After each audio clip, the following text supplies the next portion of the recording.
When Unwanted Presence was recommended to me as a faith-based horror film, I was instantly intrigued. After all, conservative Christians and Catholics often have particular ideas about what humankind should be afraid of, such as women with freedom or untraumatized children. You're really gonna tell me you need a bunch of 10-year-olds to think up some biblical sin to confess to? All I know is the priest at my local church was not prepared for this little homo to look him directly in the eye and claim that I didn't love my grandparents. Sorry to catch you off guard, Father John, but you asked for it.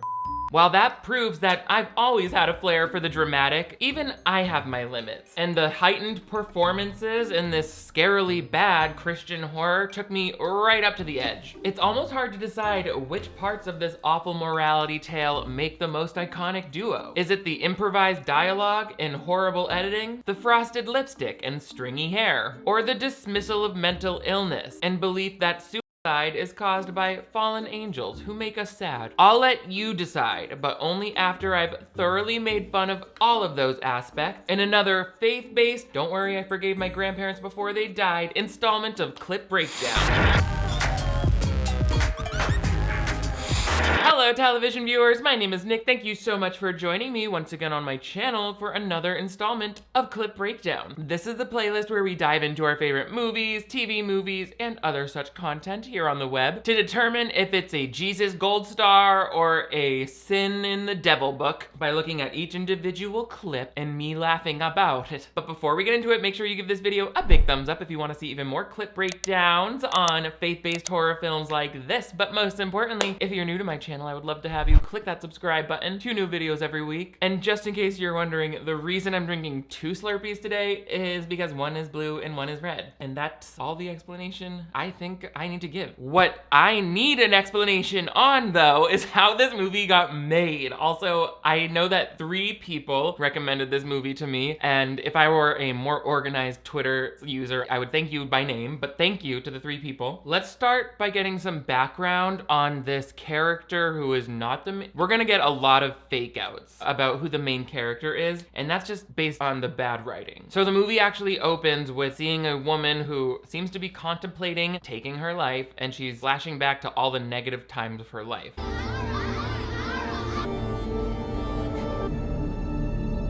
Sorry to inform you that you have findings consistent with multiple sources. That doctor was like, this may be hard for you to hear since my voice has the reverb of an intro to a DJ Khaled song, but here it goes. You've got MS, you hot b****. Also, I'm devastated for young Laura on the playground. Those bullies aren't even laughing at the correct side of her body. Even this sepia tone of depression filter is not hiding how the seat of her pants is covered in black dust. Did you get carried to school on a coal miner's shoulders this morning? And if so, how much does he charge per ride, and does he do group events? You heard me, little Laura. I want your dad's dirty shoulders to make my ass dirty too. So, I mean, these Christian movies, they never shy away from just being like, and then she had a miscarriage. So, of course they show Laura, or like, you know, don't cut away. They're very explicit about how she takes her own life. Like, there's no question. And then we have to go to her job where we find out she was a news reporter, and they're wondering where she is. Again, none of these people are characters that we'll see throughout the movie. So savor their screen time now. Where is she? She's never late. She should have been here over an hour ago. Mr. Klein, I can do the news. Oh, that's cute, kid. Get out of here. No, really, I worked with Laura for 5 years now, and I can take her place. If you were serious about taking the job of a news anchor, then why did you show up to work dressed like it's our free afternoon at the halfway house? Again, these characters are gone for the rest of the movie after this, so I don't know why we needed a whole scene establishing their names and their roles at the theater. Maybe they just added all of this in reshoots once they realized they needed to beef up the film to make it a full 90 minutes. That must be why they told this woman, so your motivation for this scene is not wearing any makeup, and your blocking is just to crouch in that doorway like a rat king. Also, nothing tells me that nobody on set had the courage to suggest new dialogue as much as that man referring to a 64-year-old woman as kid. So the guy is convinced, he's like, all right, fine, go get into hair and makeup. And then she's instantly on set in hair and makeup. And I feel like this was shot on a different day because damn, she looks different.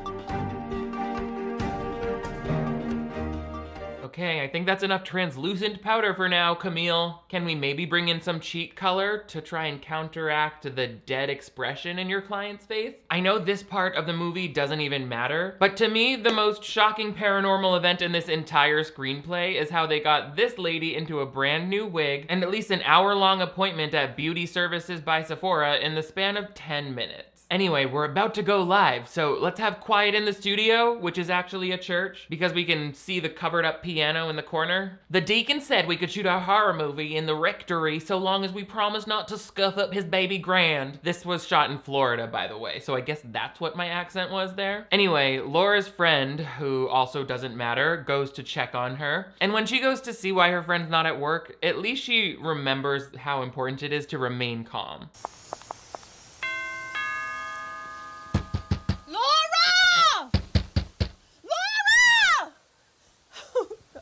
That's me harassing the Girl Scout who took my cookie order if I don't get a tracking number within 48 hours. Laura S., you owe me 3 boxes of Thin Mints, you scammer. It's time to meet this lady, the neighbor next door, who is never not awful. And I think it would have been cool to see her act differently here than like if she's really nice here or acts concerned and then she's like the bitter old lady after this event. That would be some nice development, but no, she's pretty one note the whole time. My friend, she's not answering the door. She's not answering her phone. I heard a shot.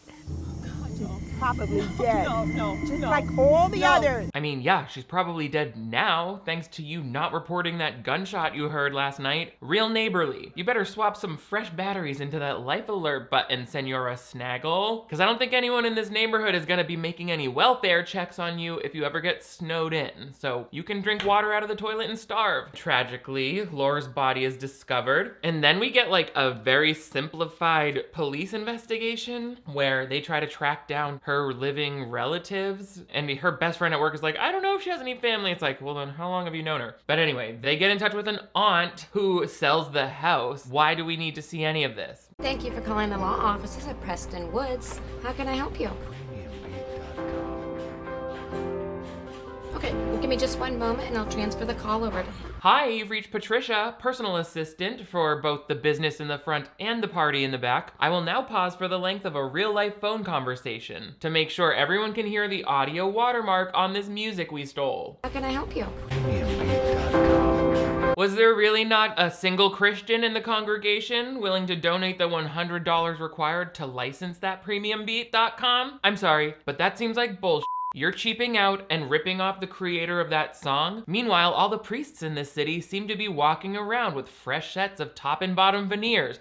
You holy sons of better be putting those new pearly gates on a payment plan, or I'm never donating to the collection basket or helping a needy person ever again under any circumstances. And it's your fault. Why are we wasting our time with this? Listen, I want you to get in touch with Wallace, and then we need to send a power of attorney to a Kate Livingston. I'll give you the fax number in a minute. Yes, sir. I thought this movie was about how single women will become suicidal if they don't say grace before dinner, but it also seems to be about the horrors of entry-level administrative work. So much of this movie's runtime is just people in wood-stained offices with pus-colored paint jobs, taking orders from their bosses who, for some reason, seem like willing to make a short phone call to ask someone to make another equally short phone call. You maybe want to just cut out the middleman there, Tex? Or are you too busy earning $60 an hour while still refusing to learn email? There's really nothing to learn, you stupid idiot. It's like mail, but electric. Ah! Did you see that splatter? That was not good. Also the sound I made when it happened. Ah! Oh! She got Slurpee on her. She got Slurpee on her throat. Okay. Why? So once this new realtor who's in charge of the listing and meets this estate planner, they go in the house and we see our ghost for the first time. I don't think you'll have any trouble selling this.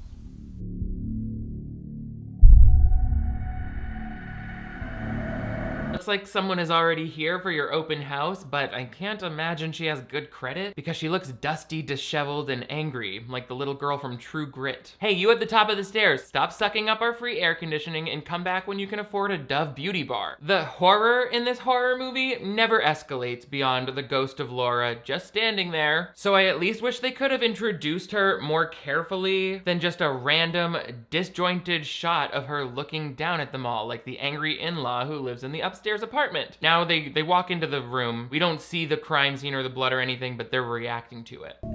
She had everything to live for. She was successful, beautiful. Celebrity. What was that?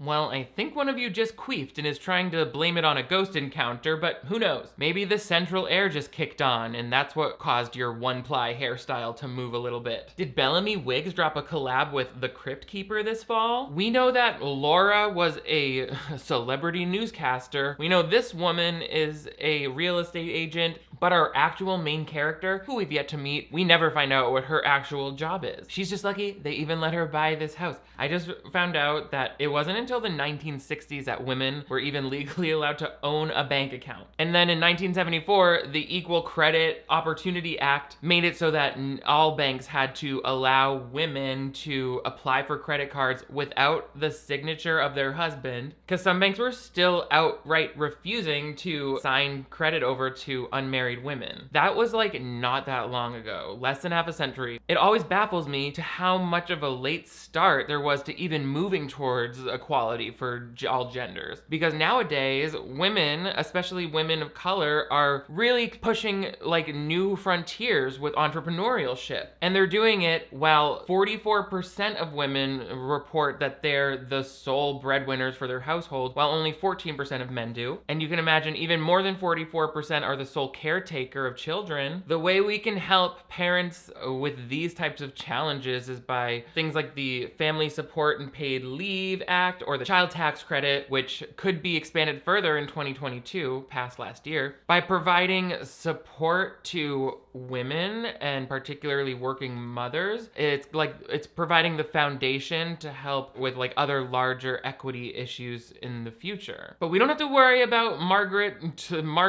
of Remax here. She's measuring the room. She's feeling the breeze of ghostly disembodied Laura. Pictures fall down. Oh, and she needs to get a cleaning crew, so she hires these 3 people. One of them is like not that old of a woman, but they're making her like crouch and pretend to be older, which is a little cartoony. And anyway, they get scared out of there right away by drawers opening on their own. House is haunted! What? What happened? Not that jitterbug phone fighting with your hair curtain to try to be the thing closest to your head. You would think that once they realized Centurita 21 over here was going to be the most person we see for the first half of the movie, they would have given her some lessons on how to negotiate holding a phone to her ear like a real person. Hello. How long does it take to get a cleaning crew out to a house? Well, based on the information you've given, I would say anywhere between 5 minutes to several days, because all houses are in different places. Hello? Is this how I talk on a phone? The hair thing really kills me though, with the outside, inside of her hair. She said, hello? What happened? What happened? That's what she said. This wig has been everybody. So this woman goes online because she needs to find a new cleaning crew, and she finds this cheerful cleaning crew who are singing online, and they're like, we'll clean your house for you. It's like, why are you showing me the whole song they're singing on this computer? And the cheerful cleaning crew, I couldn't help but notice, is all white people, whereas the unchristian cleaning crew that got scared off was all black. So like, these Christian movies, in addition to just having completely whitewashed casts, also find like the most tone-deaf ways of purveying prejudice in their casting and in the writing. It's like they have no f***ing clue how to make themselves look like any sort of self-aware. And no, I'm not saying that Christians are racist at all, because there are Christians of every race. Talking about these filmmakers who seem to be operating in like the southern states somewhere, and they're just like, some communities are racist, sorry. Anyway, let's be done with cleaning this house of dead lady brain and move over to our main character, finally, at the 15-minute mark. Imagine waiting 15 minutes to introduce your main character. Anyway, she's leaving her job, even though A, they say it's a promotion, and this guy who's her boss boss is like, we'll be looking out for you. But then she moves to this new job and it's like clearly a completely different place where nobody has ever heard of her or knows her. So it's like, I don't know. And even this whole scene of her leaving is crazy. The guy is like, flashback, high school, your locker, it was covered with this artist. So embarrassed. what? Well, artist? Who gives a CD as a gift? Why are you showing us this? Anyway, off she goes to the hotel in her new town because she doesn't have a home yet. You can probably buy a house before you move to the new job, but whatever. Go to the 3rd floor. It's the 3rd room on the right. It's room 333. It's my lucky number. You should buy a lottery ticket. Ah! Oh, sorry, you're just a person. Anyway, great idea, Frankenstein. Let me just go buy a lottery ticket with the number 3 on it a bunch of times. That way I can die, hopelessly waiting for a miracle to happen in this Hilton extended stay, like you. I assume the 333 connection, which is also the address of the house, it's like referencing the Holy Trinity. 1, 2, 3, 4. They always talk about the Holy Trinity, and I'm like, then why does the cross have 4 points if you count the bottom one? I mean, technically, I guess in a real cross, like the one they nailed Jesus to, it's like in the ground. So that's like the support post. It's kind of crazy that crucifix was like a torture device they used through biblical times. And Christians are like, we love that as symbolism. Let's use that. There's like these 3 busybodies at the office who are always gossiping to one another. And like they are shown at their cubicles and the computers aren't even turned on. I really feel like they just got hold of some Christian office manager's office on the weekend and shot this thing here. The dialogue doesn't feel well written, almost improvised at times. It's all found lighting. No one gave a shit about this movie except for what I think they thought was the religious messaging that honestly, you have to make it to the all the way end of the movie before you even get that part. So I hope this wasn't church funded. Right off the bat,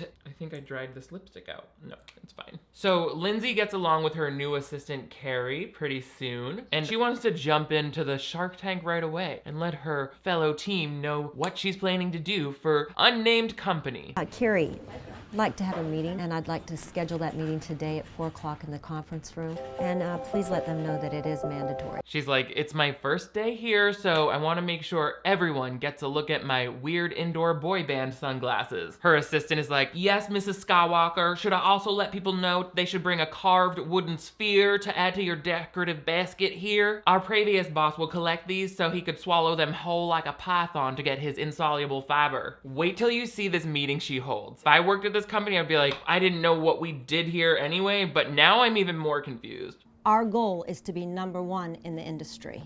And to accomplish this goal, we have to have a plan and the ability to execute this plan. Now let's get to work. Inspiring speech. You're an even better public speaker than Adolf Hitler. Oh, you don't like that comparison? Then maybe don't call a 4 p.m. meeting for something that not only could have been an email, but I think once you typed that email out, you'd realize how pointless it would be to even send it. Between this full-on doublespeak, the lady who's dressed like Little Orphan Annie after she aged out of the system, and the fact that no one at this conference table seems to have a sharpener for their eyeliner pencil, this meeting reads like it's the end stage of a cult and the charismatic leader is trying to convince everyone to put liquid plumber in their Jamba Juice. Sometimes Carrie is the main person. She's sort of the religious shepherd who, after many hours of painful movie watching, finally gets Lindsay to be Christian, but this is just the initial hint at that. Jeff, you need to watch this program sometime. People come on here and talk about getting rid of addictions, depression, all kinds of things. Damn sis, that's a really passive-aggressive TV show recommendation. She said you'd probably really relate to this program. They help out druggies, hoes, husbands with premature ejaculation issues. In fact, I'm gonna load up the TiVo with that episode right now, okay? Look, my cup is making that sound that all cups in movies make. Okay, I just inhaled too hard. I'm gonna work on my breathing. Blue raspberry and cherry. Blue raspberry and cherry. Blue raspberry and cherry. Those are the only 2 Slurpee flavors in my classic face. Actually, they had some cool other flavors too. Like they had blood orange. They had Crystal Light. The Crystal Light ones are good too. Does anyone know 7-Eleven? Sponsor me 7. Sponsor me 11.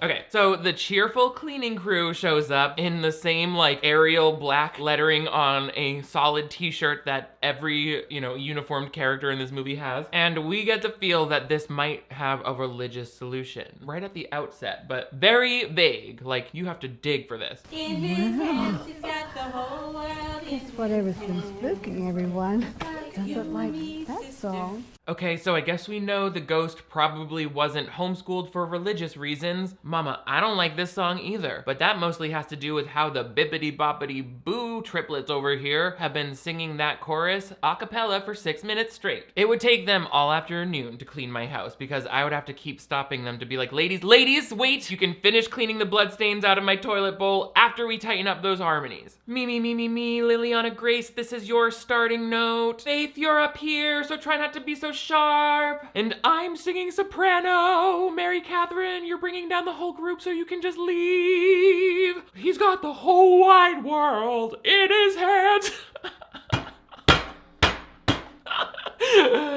Oh my God. Why am I cracking up at that? My old lady church singing voice just made me crack up.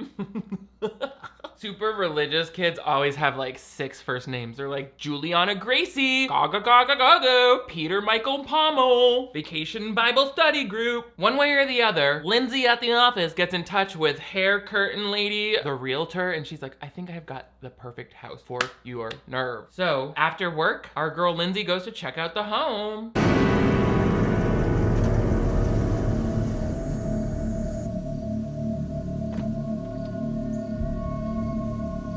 POV, you're the Uber Eats driver dropping off my soggy bloomin' onion at 2 p.m. on a Wednesday. Again, this movie makes it clear that in this case, the suicide was caused by the fallen angel of death and not something outlandish and made up like mental illness. But then how come the ghost of Laura literally looks like the before in a Lexapro commercial? Nothing says struggling with the symptoms of depression quite like those dehydrated Elmer's glue lips. Someone bring me some holy water and a packet of sugar in the raw. I'm gonna make her a DIY scrub. And maybe then she'll stop haunting my, oh, barren my single barren That's Lindsay, because she's childless, and they kind of make her seem like the dog is her child. I'm just curious why they couldn't bring anyone under the age of 54 into this movie. I'm guessing this is all like the homemakers, perhaps, of the church. And we've seen that with other low-budget horror movies, is like they tend to cast older than, you know, a mainstream movie. There could be a lot of different reasons for that. I'm not saying it's a bad thing, because I feel that we don't have enough horror movies with people of advanced ages, but also, you know, it's realistic. But they just all seem like non-actors, and maybe switch it up a little bit, like if she had a child or a granddaughter, like, you know, something to bring in that little bit of innocence, or the person that needs to be protected, because her dog Isaac does not, I don't care for the dog as much as I would like a child character, you know? Anyway, Lindsay's got all sorts of opinions on this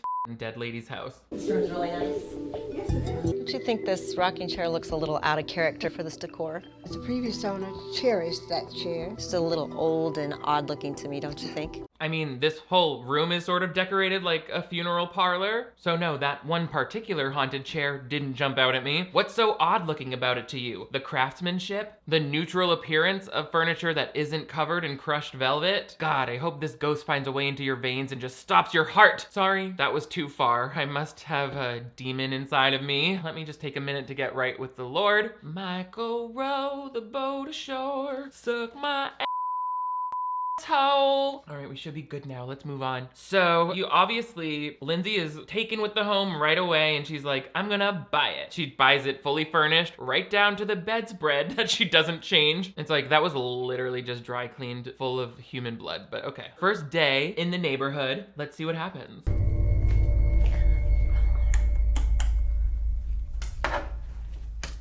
Okay, is anyone else living for Lindsay's out of office look? Yes, queen, you better flick off all 17 of those light switches, looking like the hot wife of a duck hunter. She got ready for work that day. You're like, nothing says time to take my stupid little dog for a walk quite like a mesh top and a perfectly styled ponytail coming out the back of a baseball cap. I'm your new neighbor, Lindsay Parker. You must be the woman who's always raking this exact spot, even when it's raining. I guess when you spend $30 plus shipping on a new shade of Mary Kay lipstick, gotta find some excuse to wear it out of the house. I know how that goes, I'm a single mom too. I'm kind of into this look. We gotta get some classic horror movie scares in, or is it even a horror movie? It's not.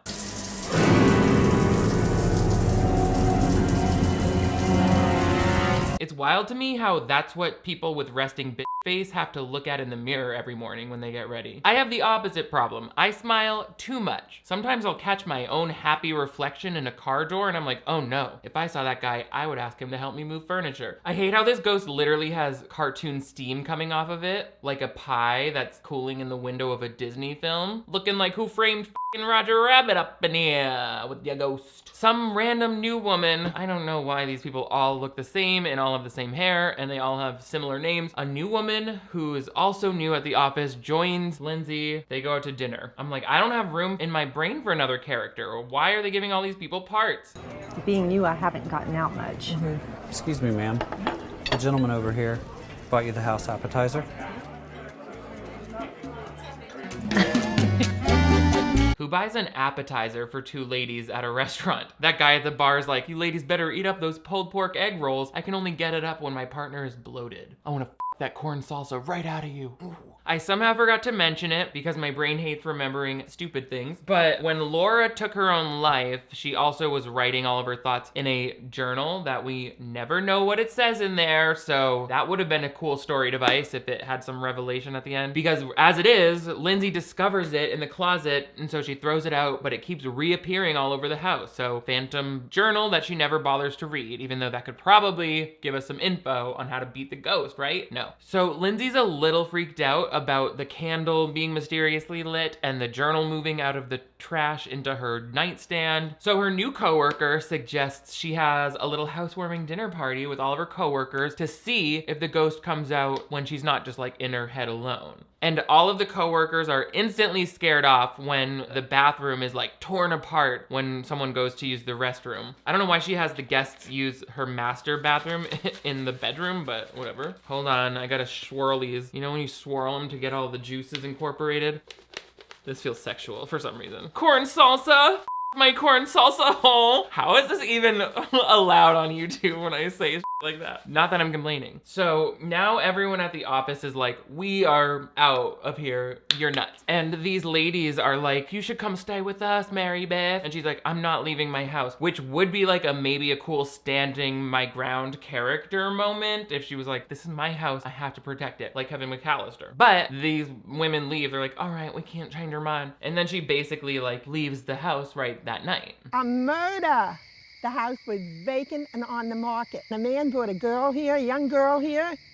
He took her up to the master bedroom and killed her right there. Okay, and nobody thought about showing that part of the story on screen instead of that first 15 minutes on estate planning and house flipping? I know we're supposed to be most scared of Miss Greyface McDusty lady, but it kind of seems like she just needs to borrow some of Lindsay's Lubriderm. It's this bitter old lady neighbor who seems evil for no reason. In a minute, Lindsay's gonna run up to her in a panic looking for a place to stay for the night, and this lady's like, not by the hair, stuck to my high shine lipstick. Like, please mama, I'll let you try on some of my Revlon cream finish if you let me sleep here. Cause right now they can see you from space when you're taking out the garbage. I was a low rate makeup artist as well. And there was a moment where I thought 99-cent drugstore lip gloss was literally the most youthful thing you could put on a person. I now know a lip pencil, a natural finish lip pencil, and then a little bit of clear gloss in the center to give it a youthful pout. But no, painting a clown smile on with some fucking Wet n Wild, not the trick. Also, could we please get some motivation about why this neighbor is so cagey and mean? Like, again, if we saw her being terrified that Laura died at the first opening scene, then it would show like, oh, maybe she's become this way because she doesn't want to get close to any of her neighbors because they all end up dying in this house. None of that's ever elaborated on. And also, we don't get enough of a change in this character at the end. Like, she's crazy and mean through to the final credits. And it's like, you couldn't have had her ever come around to loving Laura. Like, that would be satisfying, but no, nothing satisfying here. So Lindsay is like, I gotta go run into my house and get my dog and then run around. Oh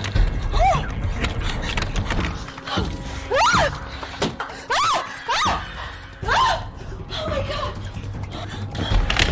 God, I don't know what to do. My whole brain is crying. I'm obsessed with how Lindsay takes that dog on a shaken baby tour of the sitting room. I'm pretty sure the ghost doesn't even care about that dog, but you're fully thrashing its brain and spinal cord around right now because the deadbolt on your door is a little loose. At one point it looks like she's ready to flee the room, but then realizes there's a camera crew in her way, so she goes back to the window.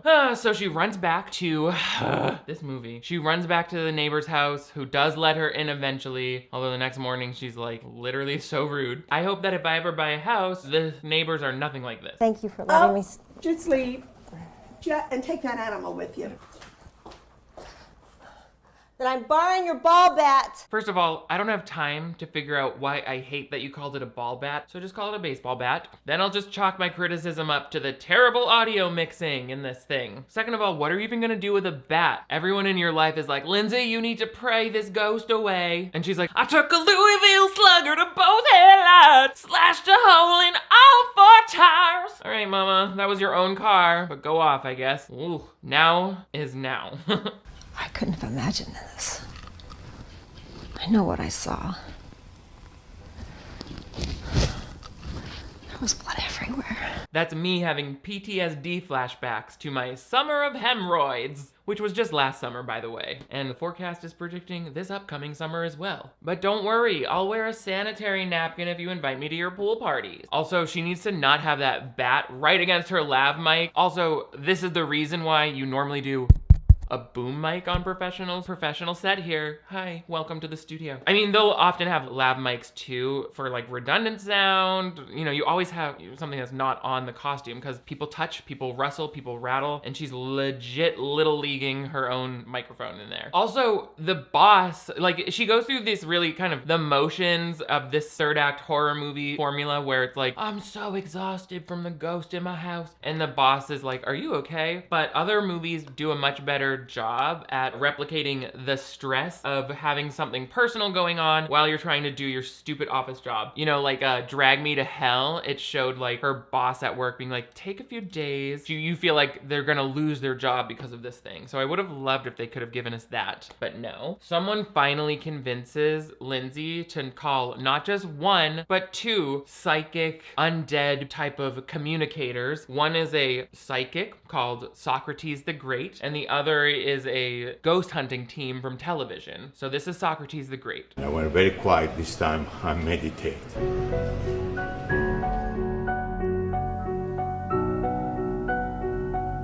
I'm worried that the Christians in charge of making this movie are confusing psychic mediums with Jewish rabbis, because that's what he is dressed like. Even his meditation looks like he's doing the Traditions bottle dance from Fiddler on the Roof. Be sure to rest those quads for a few minutes, Rabbi Ghost Daddy. Rabbi Ghost Daddy, don't shiver out your legs. Look at the sleeves of this shirt, dancing. So like the nosy people at work spy on Socrates, having a conversation with the ghost, which they see in a picture, and I'm like, so now ghosts just show up on camera? And she needed to pay $10,000 for him and his assistant to also, they explicitly say she has to pay for his assistant, and we never see the assistant. And then the ghost hunters come after that. So then we spend a good 12 to 15 minutes watching Lindsay mess around in her office while she waits to hear back from these 2 groups of secular ghost hunters, and they're doing their business in the set, I guess. And because of that, we spend a good portion of the third act watching Lindsay have different reports delivered to her desk. It seems like instead of focusing on the haunted house, this movie wanted to really center its action around the exciting activities that could happen in an office for a still yet to be determined business. Parker, Socrates' assistant just faxed over the report. Miss Parker, here's the report from Pinpoint you've been waiting for. Well then, you already know what part of the movie it is. The exciting file reading montage. Oh my god. Oh my god. Oh my god, I'm really farsighted. So all of the reports are like, you are haunted, and we did not see the ghost though. So it's like, this was literally a big waste of time. Ugh. So for some reason, that like is the last straw for Lindsay, who has been living in a hotel for weeks. This is her reaction to that. Cancel all my appointments. I'm gonna go buy a gun, and I'm going back to the house. That's my stream of consciousness after being misgendered at the STD clinic. So all of a sudden, the next day, Lindsay is all stressed out. She like doesn't know what to do about this haunted house she's bought. And that's when Carrie shows up. Hold on. And that's when Carrie shows up again and is like, I know I just made you go to these other 2 psychics, but why don't you go look at this TV show that I'm always trying to get my addict husband to watch? And then she's like, you should watch an episode. They go to people's houses and they help people get rid of their ghost problems. And it's like, you didn't mention this for f***ing ever? And she's like, they are religious though. Like, it's real Christy up in here. And Lindsay's like, well, I've never been a religious person, but I've also never had a ghost lady eating me out at night. So maybe we should give it a shot. Hold on, I have to buy tickets to this party. The best parties you need to buy invitations to. So you might be wondering what the movie could possibly do to get exciting now that the religious ghost hunters are here to kick some ghost ass. But don't get too excited. We're mainly talking about more conversations here. Redundant ones. All those people that you brought in here, the ghost hunters and the psychic, they can detect the presence of an entity or evil spirit or whatever they want to call it. The difference is they don't have the power to deal with it. Okay, that's the first part of the movie that feels sufficiently explained, so you don't need to worry about going over that information again for the rest of this scene. They can detect the presence of an entity or evil spirit or whatever they want to call it. The difference is they don't have the power to deal with it. Yeah, we already heard that part, Country Time Jamboree. The fact that they included the same performance of that take, just from different angles, proves how badly they needed to really try to stretch this out to a full 90-minute feature. All those people that you brought in here, the ghost hunters and the psychic, they can detect an entity or evil spirit or whatever they want to call it. But the difference is they don't have the power to deal with it. I know it's not this guy's fault that he looks like U.S. Senator Lindsey Graham if he joined Rascal Flatts, but I'm gonna go ahead and hold it against him anyway. These are the 2 doctors that this real event of this movie is based off of, and so if Ed and Lorraine Warren of the Florida Panhandle here really want to make themselves useful, maybe stop spouting off all of this unprovable stuff about ghosts as though it's actual science, and just help this frazzled lady clear the decorative place settings off of her table. They've been sitting there since back when the previous owner's remains were carried out of the house. If you noticed on the walls, they were all pictures of people that were dead. And some of them, in fact, absolutely died tragic deaths. Have you not even thought about that? You mean that framed poster of James Dean that every acting student has in their college dorm? I just thought the lady who died in this house bought all of her artwork at Hobby Lobby. I guess the issue is, in a house like this, it's hard for any one particular piece of tacky furniture to jump off the screen at me. Again, they're rushing through this scene because you could practically see that guy saying 3 Hail Marys in his mind to try to remember his lines as he's talking. They didn't even bother to give him a second take. We had so many minutes of people writing in notepads and like giving phone information to each other, meetings about nothing. How come they okay. I bet you they shot this film sequentially, like in order, and they really were running out of time at the end, so like they wasted time getting coverage on all of these boring things and phone calls and scenes, and then they have no time to shoot the stuff that is supposed to be the bulk of the movie. And I just want you to brace yourself on what's getting ready to happen. What's about to happen? So, Father, Claire, in Jesus' name, Dr. Hollis, what's about to happen? I think you're about to have your first 3-way, sweetie. Possibly 4 if the ghost seems like they're also down to join. Father Hollis is conjuring the ghost, and the ghost pops up behind that chair she hated. The chair thing seems stolen from The Conjuring 2, but it's also like, other than her appearing behind this chair right now, which is not the chair she died in, it has nothing to do with the movie. No! I will kill you! No, you won't! I will kill you!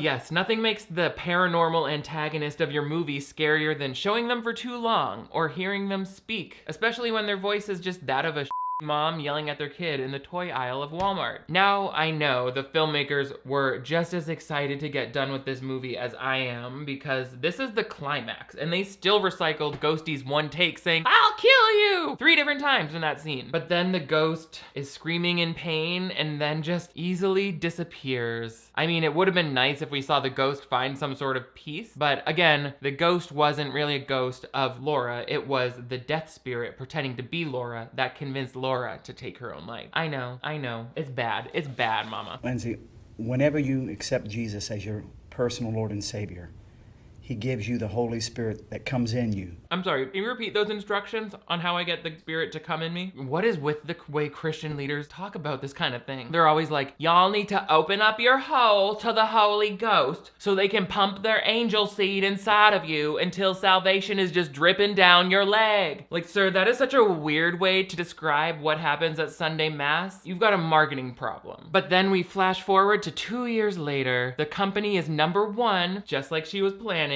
The signs are literally $1. It's like, you really don't want to tell us what this company does. But everyone's happy, everyone loves her. And Lindsay has Jesus now. She sits in her haunted corpse chair and reads the Bible. And in case you thought any of this was bullshit, first of all, how could you? Because it made perfect sense. And second of all, here's the real two people. The goodness of God in the land of the living. Aw, that couple from the American Gothic painting seem like they're doing really well now that the Great Depression is over. Oh, sorry, that's the actual doctors Paul and Claire Hollis. I'm gonna go out on a limb and guess that their doctorates are probably in theology. So I wouldn't use that phone number in an actual medical crisis. I would say try their website, but somehow that got partially cropped out. What is the domain name? Probably www.theghostthatcameinsideme.biz. So try that. And that's all Jesus himself wrote in the third testament of this movie. No character development from anybody. I liked at first Lindsay, how she's like a single independent woman. I mean, I think that's a nice twist on the horror trope, but it was so messy. Like, it's like they were making it up as they went, which honestly, I wouldn't put it past them. And to me, I'm just like, if these devout Christian groups really want us to take them seriously through the art of film, we need more like Joseph in the Amazing Technicolor Dreamcoat and less like what I made when I was 12 years old using my mom's work friends. That didn't really happen. My mom didn't have any work friends. I'm just kidding. I don't know why I said that. Anyway, what did you think of this movie? I thought it was lame. And like the protagonist, make something cool happen. Let me see what she does. Does she put anybody in danger? She just scared people. So many opportunities, it's almost impossible to discuss. But let's try anyway in the comments below. Also, give this video a big thumbs up if you want to see even more Christian horrors. Please tell me there are more. Tell me their titles. And most importantly, if you're new to my channel, I would love to have you click that subscribe button right over here. That way you never miss new videos from me. I upload 2 new ones every week, so turn on notifications and you'll always be the first to know when I'll kill you in my favorite wooden chair. Also, I've got merch available and a Patreon where you can access exclusive episodes and virtual watch parties. You guys are all the greatest. Thank you so much for joining me for another unwanted presence, aside from the rats who live in my closet. I will see you next time.